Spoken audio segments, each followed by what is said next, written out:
Welcome, Baller Nation. The Shotcallers have returned. It's Andre and I for a dual episode. Today is August 25th. I had to check my phone to see the date because time is blurring together, not only with quarantine, not only with COVID-19 still running rampant, in Texas at least, but so many days of 4 games a day Not no from more, man. It's over now. from the God. seeding games up till right now, up till yesterday was the last day we have official Yeah. 4 games.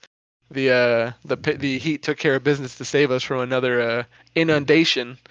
Right. Well, here we are. We're happy to be here to talk to you guys. We haven't spoken to you all in a little while. Some logistics kind of got in the way, but here we are. We're gonna hit you guys with the news, the most important social justice updates, NBA updates, and then we're going to kind of go rapid fire around the horn for each series, and maybe a little surprise for you guys later on this evening. But right here, without further ado, I got Andre West. Say what's up to the people, Andre. Yo, what's going on, y'all? Happy to be And back. Playoffs Mir, basketball. hell yeah, your host Richard Bustos. Punch in the air. I'm so ready for this. JV isn't making it this episode. He's currently traveling safely in his own car, interstate, so he couldn't be on this particular call. But without further ado, Andre, let's hit the news with the most serious topics. All right. So first up. This one's not as serious as this next one, but the Brooklyn Nets owner, they're actually a couple, Joe and Clara Wu Tsai, have agreed to pledge $50 million over 10 years to try to support economic mobility in the Black community. So kind of similar to what Michael Jordan was doing with his 100 million over 10 years. They have a 5-point plan, which includes continued support for its players.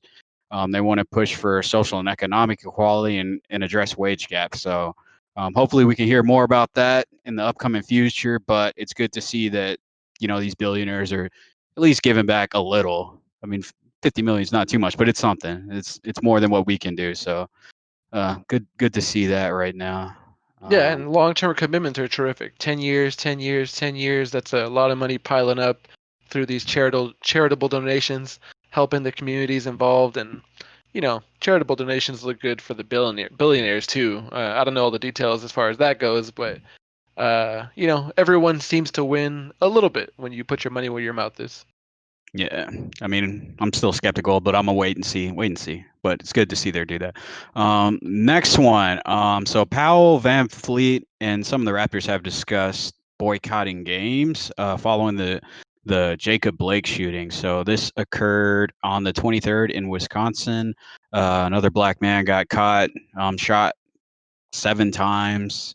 Body cams on police were disabled, and it was actually recorded by a spectator. So that got released, and a lot of players around the league have all been talking about this. If you've seen in any of the post game interviews, LeBron's spoken about it. CP3, Donovan Mitchell has been very vocal about it on his social media. He's never talking about himself. He's always bringing attention to this. So Yeah, uh, that's it, actually it a little shout out I wanted to give to him that I think is really uh, great. When he has the most impactful games where he puts up 51 points or 57 points on whatever night, he'll take that time to post social justice or police brutality links or calls to action when he knows people are going to be looking him up on Twitter looking for highlights or linking his name. So that's a really effective strategy, in yeah, my opinion. they're putting their money where their mouth is, right? Just taking advantage of the platform. So in accordance with putting your money where your mouth is, the Raptors and the Celtics have been in talks of maybe boycotting the first playoff game. It's going to be Raptors Celtics next round. Both of them swept their series, so like Fred Van Fleet has been on the record saying, what are we willing to give up? Do we actually give a f what's going on?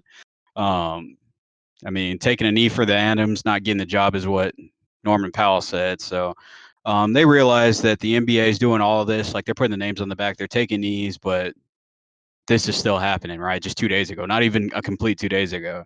Um, and Jalen Brown, like he's number 7. He says every time he looks at his jersey number, he just thinks about the guy who got shot 7 times. So um, it'll be interesting to see what they do. I'm glad that they're taking this seriously and kind of acknowledging that, hey, this isn't just lip service. We need to take real action.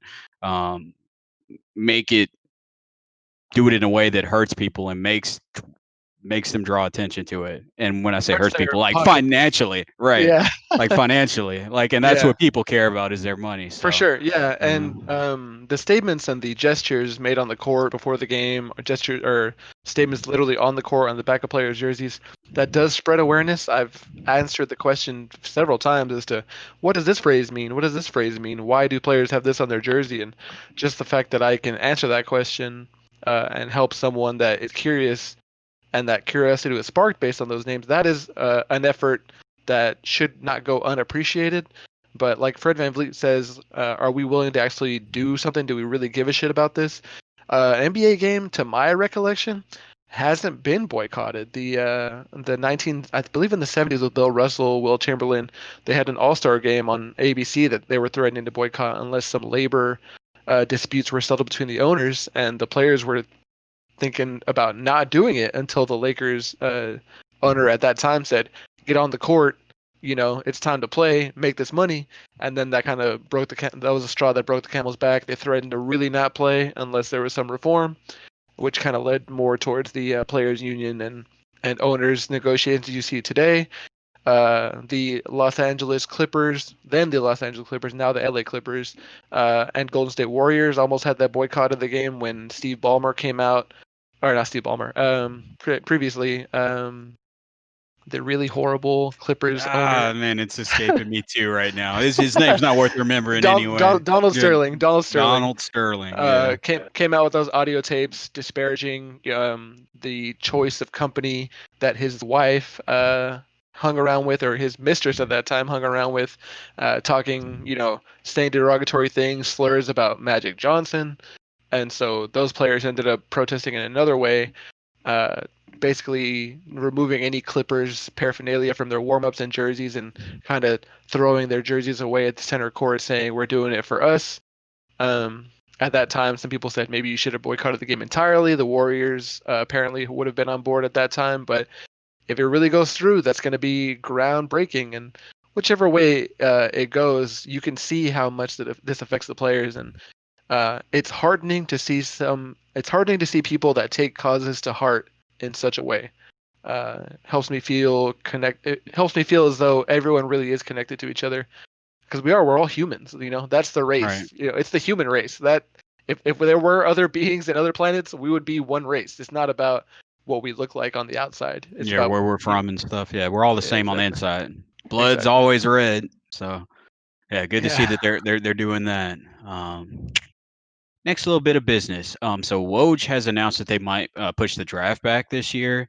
It was normally scheduled for October 16th, along with the 18th would be the start of free agency. But since the start of the season is likely going to be pushed back, they're also going to push back the draft. So we'll see what comes from that. Uh, Yeah, that just doesn't think that's surprise kind of me. interesting. Adam Silver was on a interview, I believe with Rachel Nichols, and during the draft process, surprise! The NBA lottery happened earlier in the week, and it totally even caught me by surprise. Yeah, I was just Uh, like watching TV one day, and I was like, "Why isn't there a game right now?" Oh, lottery! yeah, exactly. The previous game of the TNT doubleheader ended, and I was like, "Here's a 30-minute gap here. Why am I able to eat dinner right now?" And they're like, "Oh, the lottery's happening." The Warriors came in with the second seed. Number one pick went to Minnesota. Minnesota Timberwolves. Hopefully they don't squander that one. JV wanted to chime in with this. Hey, Minnesota has too many picks. They always get the number one pick, and they don't do anything with it. It should go somewhere else. So, Well, we'll uh, see what they can do this time. yeah, we're no draft experts here. We don't watch a lot of high school or college basketball, but what the consensus is that there isn't a consensus number one pick. So maybe some trades will shake out. And then on that call, I mentioned Adam Silver said that a December restart seemed very fast after the ending of this season. So I'm wondering if that'll be pushed out to January, February. We will keep you guys up to date on any further rumor mongering. And Hmm. Andre, since we got that out of the way, I kind of wanted to take us into a more lighthearted direction. Kind of wanted to tackle news stories maybe more quickly to get us to the meat of the episode, but still take advantage of talking about the most important things. So I'm gonna hit you with three things, All and you just right. let me know: should we hit the brakes, talk about whatever it is, or is it not newsworthy and we should keep it moving? All All right. righty. So number one, this is not on the list. Alvin Gentry got fired by the New Orleans Pelicans organization and David Griffin. Is this news? Are you surprised, or should we keep it moving? Uh, Not surprised. It was gonna happen. Keep it moving. Keep moving. All right. We'll talk about this another day. Side note: I think that Mike D'Antoni will be next in line for that job. Number two. Timberwolves owner Glenn Taylor is in advanced talks to sell the franchise to a group led by Daniel E. Strauss. However, formerly rumored ex Timberwolf to be rumored to make the purchase, Kevin Garnett is not involved in this particular sale. Is this news? Hit the brakes, or should we keep it moving? Uh, I wish I knew more about this. I want to know what Daniel E. Strauss wants to do in terms of does he want to keep the team in Minnesota? I think that's the biggest thing. So once we know more about that, I think it's worth talking about. But not right now. So we're gonna.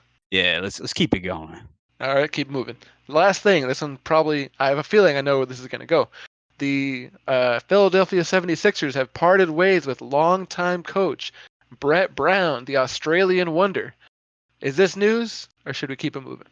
Uh, Quick pit stop. This is gonna be in the same vein as Alvin Gentry. So Skirt. everyone knew this was coming. The only thing is they thought, is it just going to extend to the head coach or will it go upwards to some of the management in the front office as well? So, I mean, not surprised, but they got a lot of problems to straighten out. That's not just the coach. So, Yeah, man. Some say that vestigial executives left over from the Brian Colangelo coup / Adam Silver coup are still in place, and they've installed a GM, Elton Brand, who previously had no front office experience, to take over for the Sixers to sort of be the scapegoat or be the puppet that they're pulling the strings of. mm-hmm. So I don't know if they're going to be moving on from Elton Brand as well. The general consensus is that you change the coach, see what happens, and then make further changes from there. Before any front office shakeup, I mean, I think they're going to be dealing, either Joel Embiid or Ben Simmons. And you said it's a pit stop. We all knew it was coming. Off the top of your head, I'm going to give you 5 seconds to decide. You got to trade one. Ben Simmons or Joel Embiid, who are you going to trade next year? Next year, you trade Embiid. Embiid, oh, he said it. And I'm kind of in the same state of mind if I don't see any major changes with just the way I think his body holds up, even at Yeah. peak ability. All right, so that's it for the news, guys. Thank you guys for sticking with us through that. We actually didn't talk about social media, so thank you guys for tuning in. Please continue to do so through our Apple Podcast feed. We're also on Spotify, Anchor, Radio.com, Pocket Cast, Breaker, Stitcher, and anywhere else you can find podcasts. Anywhere podcasts are sold for free, you can find us. You'll find the video of our exploits on YouTube. Follow us on Instagram. What's our Instagram and Twitter handle, Andre? It is the _Shotcallers, and you can find us at Twitter at Shotcallers Show. So go ahead and give us a like, follow us. Got any questions? Drop a DM, drop a message. We're always willing to hear more from our users. So Yeah, well, we've we actually been appreciate you guys. garnering a few questions in the mailbag. They were, when I read them, they were kind of evergreen, so I'm not gonna put them in a brand new show. But maybe when the content starts to fade a little bit, when it's not as fast and furious with the schedule, we're gonna pull out a mailbag episode. And then what's the email address, Andre? Shotcallershow@gmail.com. So let's go ahead and move on. We're gonna take this week's content sort of in a rapid fire direction, Andre. I've got my timer here ready to go. Let's I'm go, going to man. set ourselves up for 4 minutes at a time. Alrighty. And during those 4 minutes, we're going to do our best to cover anything that is on our brain about the series in question. So, first up, I got 4 minutes on the clock. We're going to talk about whatever you want to talk about for the series that ended first, which was, or the end of the same day, but the first of them is the Toronto Raptors sweeping the Brooklyn Nets. What you got, Andre? I mean, the first thing I want to say is I'm sorry, Toronto and Toronto fans, for getting to put you guys in the playoff picture because y'all are really good. Like y'all are probably my team to come out the East. Oh Like man. I can see them winning. I'm sorry, y'all. I didn't expect y'all to be this good. I didn't expect Siakam to be like Oh most man. improved again. I'm But totally cutting this out of the yeah, episode and putting it right on Instagram. right on Instagram. like but yeah, Oh man, y'all man. pretty much y'all beat the brakes off the Nets, man. It's I mean, it's they're injured, right? that's not the Yeah, real Nets team, but you got to play the best available people, right? So it they is what brought it in is. a They they brought in a turnstile of young guards, young yeah, players, people that were inexperienced. Like, just look at the Nets over time. How do they have a monopoly on this type of guard? I'm going back before the playoffs, but D'Angelo Russell, Kyrie Irving, Spencer Dinwiddie. Remember when Dinwiddie all right. dollars were the talk of the trade, and then now Yeah, they put in Karis LeVert, Karis who's looking LeVert. really great. Somebody that our man JV, who was standing for previously. But it makes you wonder what's going to happen next year when Kevin Durant and Kyrie Irving come back at fuller health or more healthy. Shout out to Kuruks, giving it his all, having some kind of like rough kind of enforcer type plays. That guy's down to get some elbows in there and make things happen, mix it up, not afraid of anybody.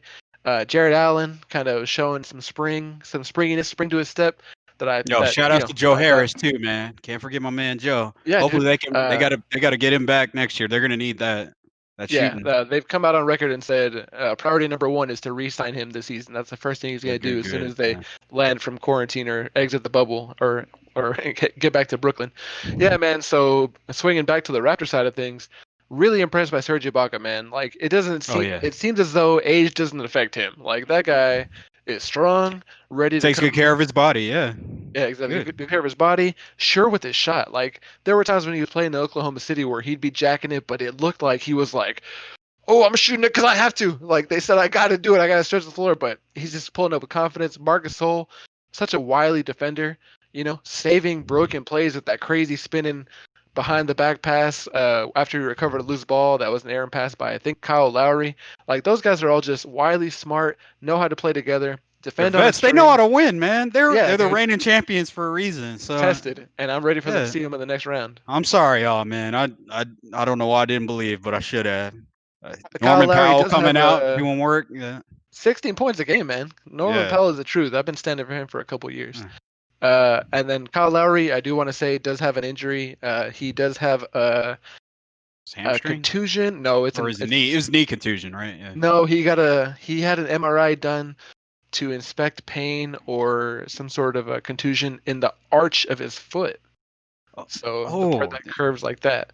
okay. Um, Yeah. Yeah, and that's kind of strange, right? You don't hear that a lot when you think about basketball injuries, but now that you say that out loud, I'm like, man, I figured you would hear that more often as much as these dudes are jumping around, cutting quickly.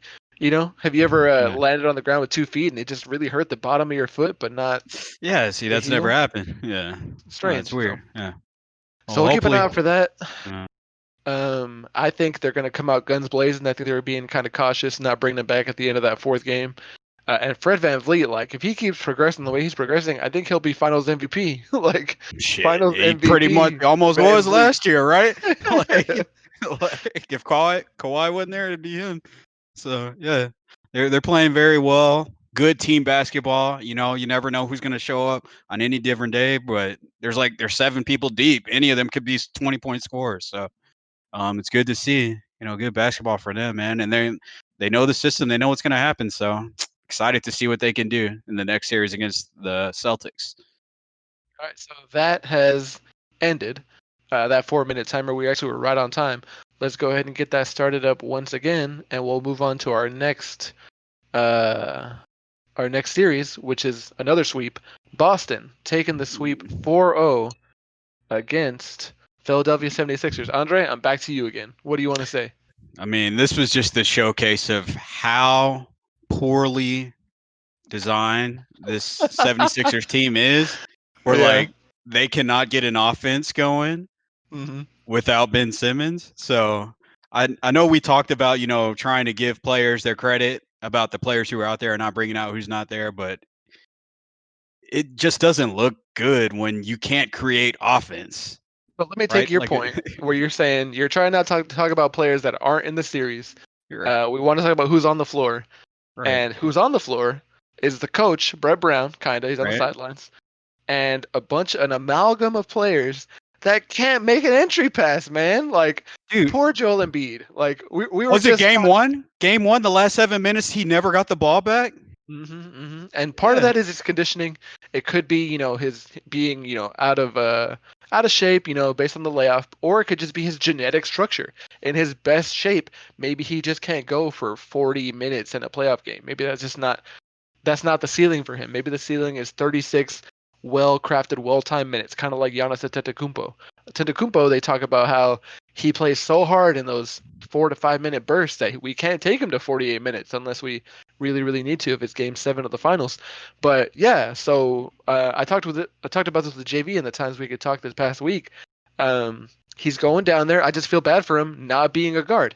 Imagine Luka Doncic, imagine James Harden, imagine LeBron James. They can dribble their asses to exactly where they want to be on the court. And oh look, they already got the ball. I dribbled it here myself. Joel Embiid's got to go out there, kind of body up Daniel Tice, spin around him, and then in the moment, if that defender of Shake Milton, of anybody that you can think of, Tobias Harris, anyone over there? Al Horford. yeah, Tobias Harris, if they miss that flash where he can get the ball in his left hand, if their defenders cloud in their space, he's got to fight for it again. Right. So when you're struggling with that, and that's going to be the main fulcrum of your offense, if you don't have a lot of dribble handoffs going with Al Horford, if Tobias Harris isn't really able to set a really good bit of separation for himself without a screen from Joel Embiid, who was down there on the post, like, where's it going to go? And it's not an easy question. Even if Ben Simmons was there, you can see that Brett Brown has had 3-4 years to try to figure out a good offense.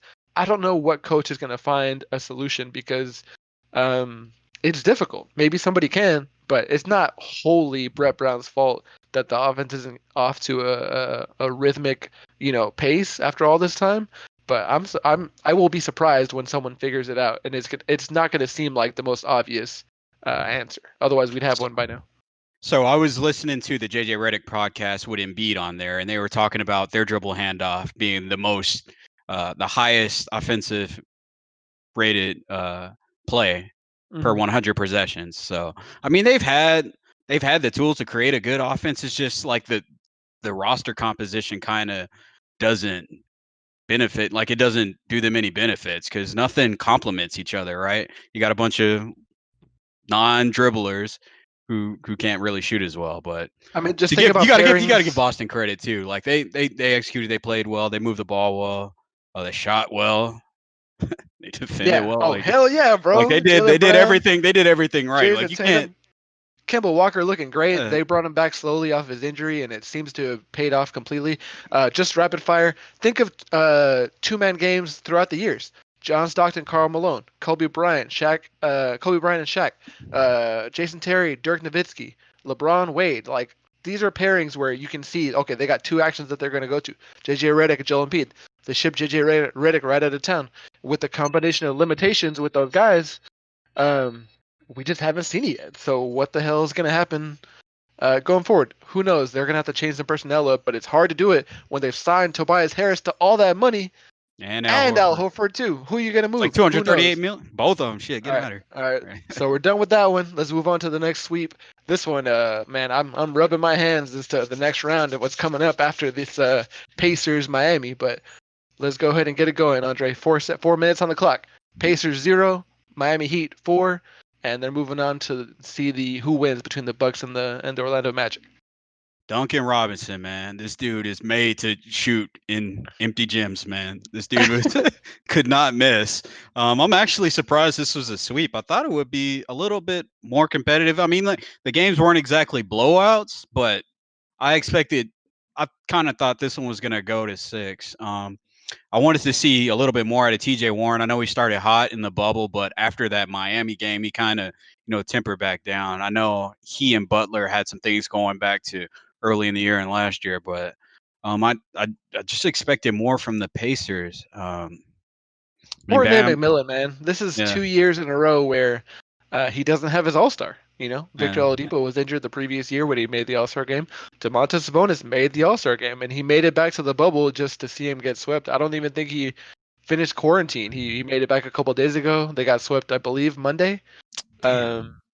And he said, "Hey, I'm out of quarantine." They were like, "Hey, we just lost. We're leaving." And he was like, "All right."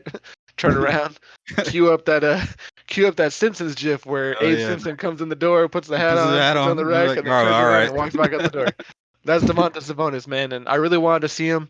body up on guys like Bam Adebayo, try to shoot Hmm. over them. It was so great to see Jimmy Butler, Jimmy Butler, Bam Adebayo, Goran Dragic kind of having a resurgent Dude, he was playoff series. crucial for them off the bench, man. Crucial. Yeah, dude. That dude is, what is he, 33? And he's still such a great, like, he can get to the rim when he needs to, so in control, knows when to make the best pass, and like an excellent team guy. Like, Yeah, disciplined team. they're I think that's part of the reason they don't have very high turnovers. Just yeah, sure-handedness like that. Had a great two-man game with Jimmy Butler. I should have mentioned him in the previous time where I was going off with other pairings. You know, those guys, Tyler Harrow showing up in the closeout game. You just don't know who's going to show up, and that's a good thing. You have the staples that you know you're going to run your offense through. It's not that big of a question. Bam and Jimmy Butler. But the supporting cast, like, there's a day you can have a blank game from any person. Tyler Harrow, Duncan Robinson, uh, Kendrick Nunn, if he can get back on the horse after getting benched, they're Rookie of the Year finalists. So that's going to be awesome to see. I want to see more Miami Heat basketball. I want to see them take on the Bucks. I think that they could possibly give the Bucks a run for their money, push it to mm, 6, 7 games with the great coaching that they have with Eric Spoelstra. I love seeing the jerseys. I love the blue jerseys. I love the pink jerseys. I love the love the black black jerseys. ones. They're Yeah, all man, they're good, all man. fresh. All good, man. Yeah, So man. They got the perfect combination of young, talented players with experienced vets who can lead well. So I'm excited about them. I mean, I wouldn't be surprised if they beat the Bucks, but hey, it'll be what'd you interesting. think of Malcolm Brogdon doing his best? He seemed like the best player out there, right? Yeah, he did. He seemed like the only one who was confident and, creating and taking the open shots and doing what needed to be done given whatever the defensive gave them.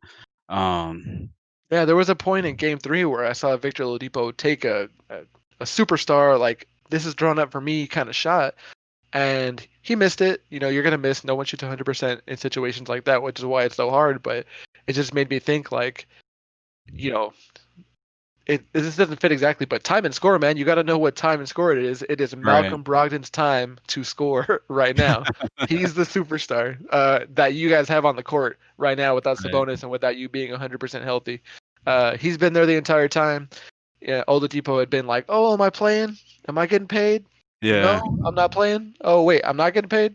Okay, I'll play." Like that was him. I So think Oladipo just needs some more games to get back to form. Like he kind of just got thrown right into the playoffs without really being able to build things back up. So I think he'll be fine next season. well, let's hope. We say that we seem to say it every year about somebody. I wonder if they're going to shake things up in Indiana. But then again, they re-signed McMillan to an extra few years, so congratulations to him.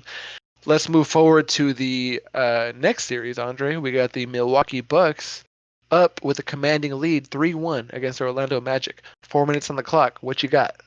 Hey man, Orlando's been fighting hard to stay in this, despite not having their entire squad. They've been doing very well. Nikola Vucevic, man, is putting it up and away. Evan Fournier, putting it on the ground, getting to the rim when he needs to. Man, they've been Terrific defense, yeah, man. Steve yeah, Clifford has got them defending their asses off. yeah. Those guys are scrambling, trying to fill the gaps on penetration and pick and roll with Giannis, trying to form a wall in the third and the fourth quarters, trying to Hmm. get it out of his hands, closing out on three-point shooters like Brook Lopez, and that's great. That's a testament to how well they're doing when they're missing some key defenders in Al Farouk Amino, with Jonathan Isaac, guys like that, Mo Aaron Bamba, Gordon all not too. playing. Eric Gordon, yeah, he came out in the seeding games, Yeah. which sucks, but that's a testament to the guys that are on the floor. DJ Augustine, he's like right up there with Jamal Crawford, bro. When he retires, whenever that is, in like 15 years, he's gonna be in the YMCA, like being like, "Hey, I'm here. I'm ready for a 10-day whenever y'all need me in the playoff run." So he'll be around forever, man. Those Yep. Magic. And then my man Markel Fultz, man, just getting more and more confident, and I think he's getting better as a creator. You see the confidence there. He's able to drive and dish a little bit better. He's Some of you shooting guys might without see a me. bandit. Yeah, I see you y'all, rolling your eyes, man. That's y'all, all y'all, right, y'all, y'all see me man. rolling my eyes on camera, but it's only because of this. The Maverick or the Magic won game one, and I said, Andre, what happened with the Magic? And Andre said, just Kel things. That's what he said. Just doing Kel things out there. let's throw Vucevic out the window. It's just Kel things. So that's what's making me laugh. Actually, there was a play that you had missed right there where Markel did something tight, but it was Kel thing. But Vooch definitely the MVP in that series for Orlando right now. The Bucks, you already know what they're about. Chris Middleton had a couple bad games, but since game Okay, that's three what you mean. onward, Yeah. three Well, onward, he's woken up a little bit. well, you said you know what Um, they're about, and I was gonna be like, looking shook is what I was gonna say. yeah, At least Chris Middleton is. He's an all-star guard, man. They were pushing for him to hit a 50, 40, 90% season. yeah, it was surprising. And then Yeah. you see him the first couple of games in the playoffs, he was just kind of off. So, but he's kind of woken up later on in this series. I think that's definitely what they're going to need going forward, especially going into this next round against Miami. The number two's got to step up. Bledsoe is kind of struggling a little bit too. We want to see him be a little bit more consistent, but Giannis is going to do what he does. Defend, get to the rim, take the open three when they give it to him. He's been shooting a little bit more confidently in this series, shooting particularly well. But we just got to see if Mike Budenholzer's going to play him more than his normal regular season minutes, or just try to stick to the usual rotation, because I think that's kind of how they lost that first game. You had Giannis, I think he played like 36 minutes. You could play him a little bit more. So we'll see. Yeah, I'm confident that Eric Spoelstra is going to make adjustments based on what happens in the series, projecting forward to the Miami Milwaukee series, unless the Magic come out with a 3-game comeback, which is very unlikely. I don't see them doing what the Cavaliers did against the Milwaukee or against the Warriors against these Milwaukee Bucks. I think it's too easy for them to win one game just with their defense and Giannis, going supernova if necessary. But not to be unfair, but to project forward, I gave Mike Budenholzer props for adjusting and letting Brooke Lopez kind of go ham on dudes that are smaller than him in the post, but that might be ripe for the picking if they're going to be doing a switching defense with guys like Tyler Harrow and Kendrick Nunn. Brooke Lopez can do so, but I wonder if Mike Budenholzer is going to say no thanks. You know what I mean? We're going to go with what we're used to doing. We're not going to play Giannis that many minutes and play team basketball. Kyle Korver, we're going to give you 25 minutes a game. Like, Ooh. so I'm looking forward to see if he's able to change his ways when the lights are brightest. All right, so go Magic. Let's see the first round Let's go see a some little longer. magic, man. I want to see a little bit more. My man Fultz. Exactly. All right, so let's head over to the Western Conference. We have the Los Angeles Lakers up 3-1 against the Portland Trailblazers. Where do you want to go first, Andre? I mean, I feel like I got tricked in this one, man. Portland, they came out guns blazing, man. But I guess they used up all their ammo early on, because the offense has been struggling ever since. You said they tricking you? Well, yeah. I mean, they were riding high. They were on a hot run coming in from the qualifying, the regular season, then the qualifying matches in the first game. But yeah, ever since then, the offense has been a little bit inconsistent. Um, on the other side, you had the Lakers, who were kind of inconsistent on offense.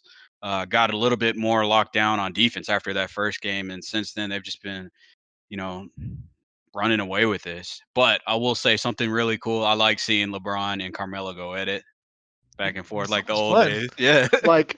Like you just see so many moments where LeBron is kind of posting up Carmelo, and then he'll kind of spin. Looks like a little elbow is coming at him, and you'll either see Carmelo swipe the ball away successfully, or hmm you'll see LeBron get a foul call on Carmelo, and Carmelo's not even mad. He just laughs. Like he's Yeah. like, "Ha! I've always seen you pull those tricks off all these years, and now you're pulling them off on me." So Yeah. that's what I see, and it's fun to watch. The man like those Blazers were coming out guns blazing, so hyped up. Shout outs to Yusuf Nurkic playing with a heavy heart. His hmm grandmother having passed away in Bosnia. He had to attend the funeral via FaceTime or via video chat. Um, and he came out and balled out in that first game. He looks so tired out there. They all do. They all look Yeah, I tired. mean, like they've been playing like make or live or die basketball for what, 2, 3 weeks almost now. Yeah. So they got to be Right, right, spent. right. Yeah. And props like Damian Lillard making out of this world shots. McCollum looks like he's always moving sideways, even when he's driving straight to the hole. Like he just makes the shots more difficult.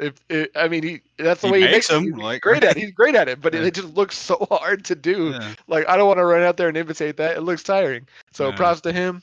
And like it's easy to say, oh, they're tired. The Lakers weren't playing super well at the beginning. Anthony Davis couldn't buy a basket, bro. Yeah. LeBron didn't look like he was looking for a shot, and that fits into your narrative of LeBron needs the feel out game. He made his appearance in game 3, game 4, and they blew him the fuck out in game 4, bro. It was like a 35-point game Yeah. in the The second quarter, logo 20. LeBron. That was wild. Yeah. And so I was thinking to myself, I said, should the should the Blazers have like punted a game? Should they have punted game 2 or game 3 or game 4 and trying to come back full strength? And you can't do that obviously, but even in this imaginary scenario, I was thinking to myself, I was like, they don't even have enough guys to do that. They play Simons, they Well, now, play. yeah. Oh, go ahead, I Andre. was just gonna say, like now I don't even think they can fathom it, right? Dame's No, got a they knee can't. contusion. He can't even extend his leg right now, so I think he's Right. done. Yeah. You think he's So gonna miss the next matchup tomorrow? they were saying, no, they say he's out the next game, and they were saying even if they won, he would probably still be out. So he's out at least 2 games right now.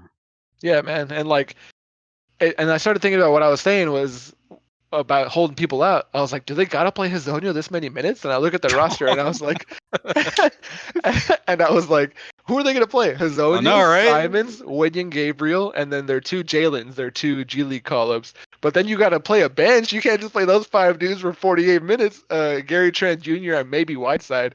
Like, you can't do that. That's still Yeah. detrimental to those guys that are gonna be your bench game in the next game when you bring out your full guys. So I feel It's like they're out of unfortunate gas, for them. man. Yeah. I think it's going to end earlier than we hoped, 6 or 7 games, especially if Damian Lillard's not playing. But let's hope, man. Let's hope. Let's hope that KCP ends up playing for the Blazers this next game. Yeah. All right. So you heard the alarm, guys. Let's move on to the next team. We have the Houston Rockets tied up. The first tie we've been talking about with the Oklahoma City Thunder. What's jumping off the page for you in this Red River rivalry, I guess, Andre? So I was actually surprised that the Rockets ran away with it so strongly the first 2 games. They seem to be firing on all cylinders. But the second game, things came back down to OKC's pace at the end. Things were a little bit more contentious, and when at that point, that's where you really get the value of Chris Paul because he's going to get you a good shot right there at the end and clutch it out. So they've been, I've liked what I've seen from them. Shea's been doing well, driving, dishing, slicing stuff up, but I think the Rockets right now,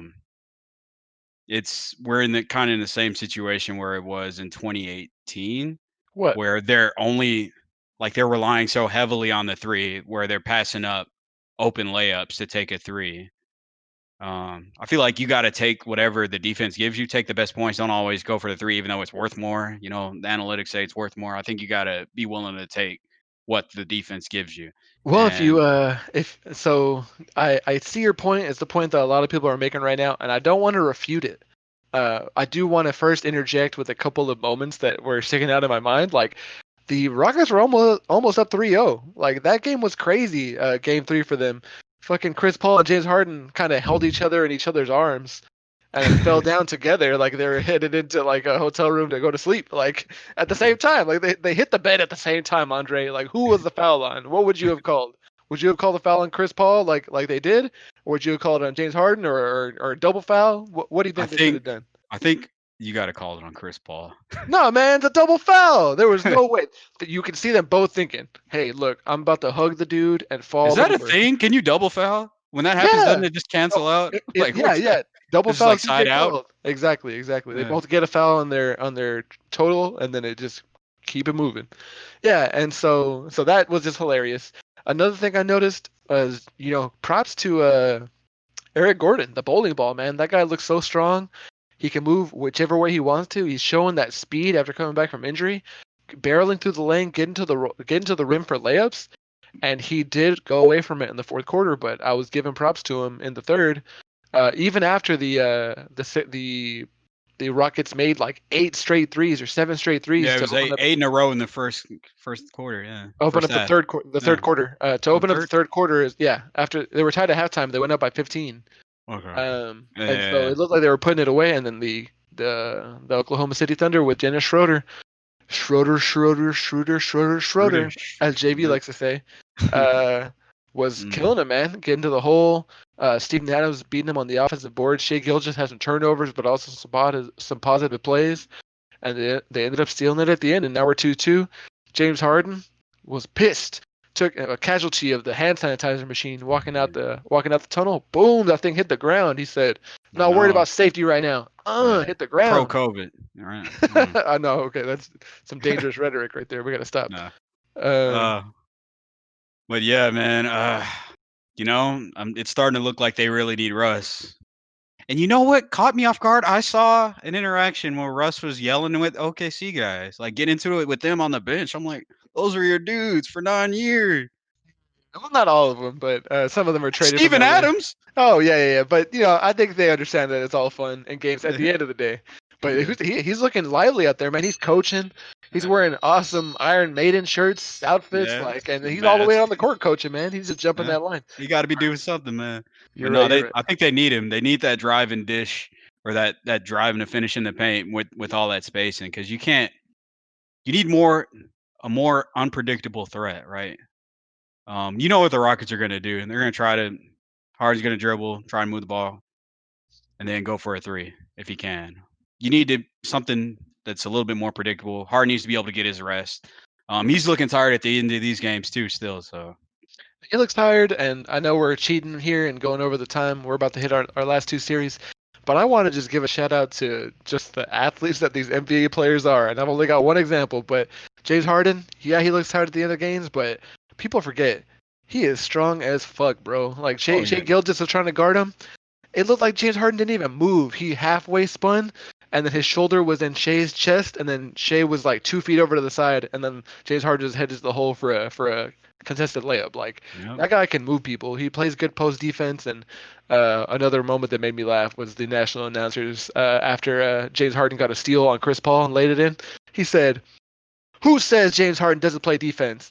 And as he was saying those words, Shea Gilgeous drove right past him like a turnstile. Like, oh, James Harden just turned around, tried to You're reach for the spinning ball, around. and Shea was at the goal. Like, so it's not that he physically can't do it; it's that he doesn't always want to move his Sometimes he feet. doesn't do it. Yeah. Doesn't always want to move his feet, and he gets lost in space. Not that he can't beat the guy one on one. All right, so next team, let's hit the two teams that are playing today on Tuesday. Who do you want to do first? The Clippers Let's do series Nuggets. or the Nuggets series? All right, we got the Nuggets down 1 games to 3 against the Utah Jazz. 4 minutes on the clock. Who are you talking about first, Andre? The most important player in this series, the guy who's really been standing out, Donovan Oh, Mitchell. okay. They're gonna say Nikola Jokic. Go ahead. Oh, Donovan Mitchell, man. He looks Donovan Mitchell amazing. has been looking like between him. We didn't talk about Tatum much in Boston, but Mm. between those two, they are looking like ridiculous, like here to stay. Like, okay, so Donovan Mitchell's been playing pretty solid since the bubble restarted. Like his efficiency's gone through the roof. He's been making excellent passes, driving, like doing everything well. His defense is still so, but on the offensive side of the ball, he's pretty much the engine for Utah right now, and he's been doing it well. And that's something that you've seen him struggle with in the past. But man, He's dude has not been looking like playing out a of his yes. mind consistently. It's crazy. My Yeah. biggest lament is that they didn't win that first overtime game after he had that brain fart and had that 8-second violation. Like it went to overtime. Jamal Murray went supernova and was matching him shot for shot in that fourth and You're talking, overtime. yeah. Talk about the first game, yeah, where he had Yeah. 57 points. So they played a game before the playoff series. They went to double overtime too, where they were both those same two were trading back to back. And I'm just saying, man. And dude, just to pile on more superlatives, man, Yeah. Donovan Mitchell's reads are terrific. He's able to do some no-look passes with a lot of zip on the pass. That baseball arm that we mentioned before is on full display. Jumping one way, tossing it the other way, looking like an anime out there is I what know, Jonathan was right? saying. And so, yeah, like looking crazy.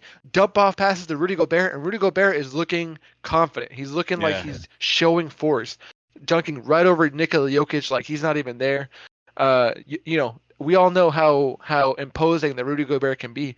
He's trying to be imposing on the offensive end too, and is finally getting those touches that he feels that he's been needing this entire time.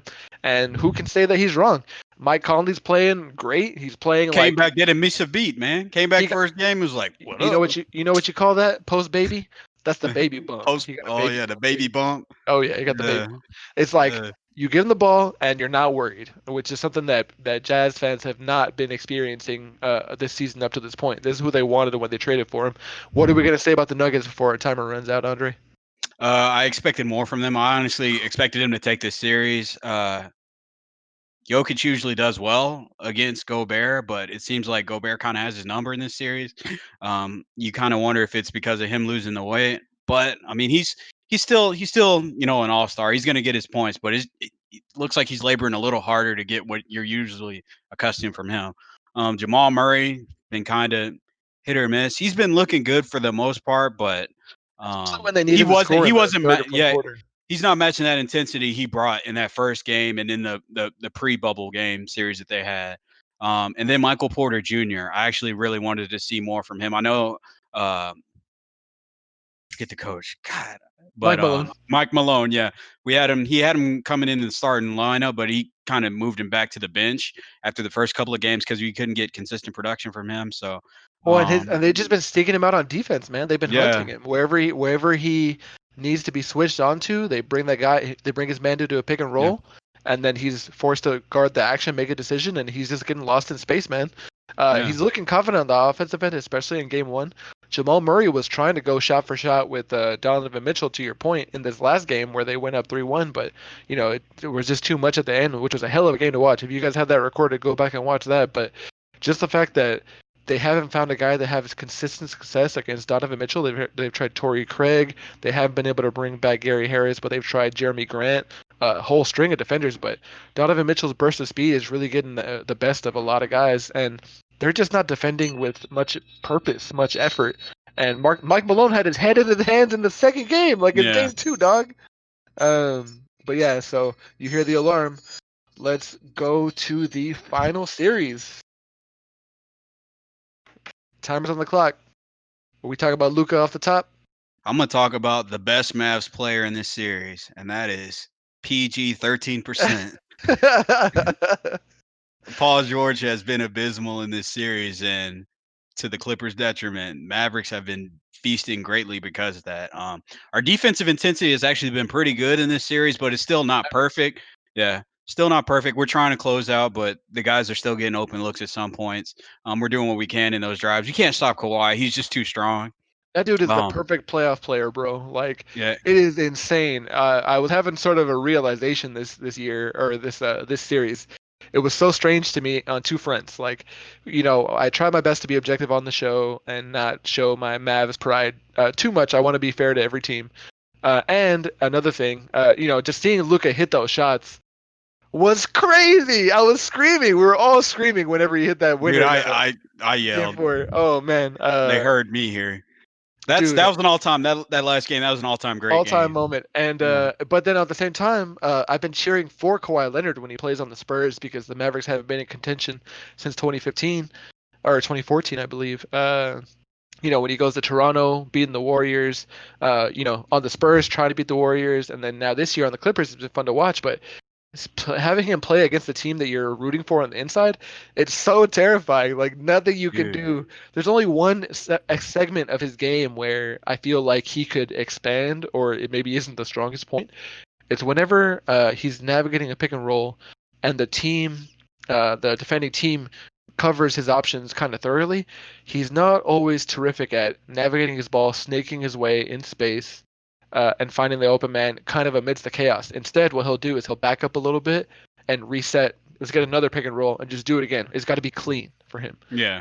And so if the Mavericks can keep scrambling, they've been playing okay on defense. Both historic offenses have been pretty much unable to stop one another. The Mavericks have been helped out by being able to help off of PG-13, which is getting in his head, man. Like that guy's like, he even said it in an interview. The Mavericks guards aren't great defenders. Yeah. And maybe that's true because they're not really guarding Paul George right now. He's And getting good, clean looks. He's just not making them. Yeah. he's missing layups, man. I feel like he's in his own head. And if we're gonna project a little bit forward, I wonder if going to this game tonight on Tuesday, they're going to be force feeding Paul George easy looks, rolls to the basket, cuts to the basket off of other action from Kawhi Leonard to see if that easy stuff, that cliche see the ball go into the Go in, basket. yeah. It's a cliche for a reason. It is true. And Doc Rivers does know how to force the ball to where he needs it to go. He's terrific with out of timeout plays. I wonder how much Reggie Jackson's going to play. That was a major negative in previous games in the series. However, Kristaps Porzingis is ruled out with knee soreness in his non-surgically repaired leg. So I wonder if it's precautionary.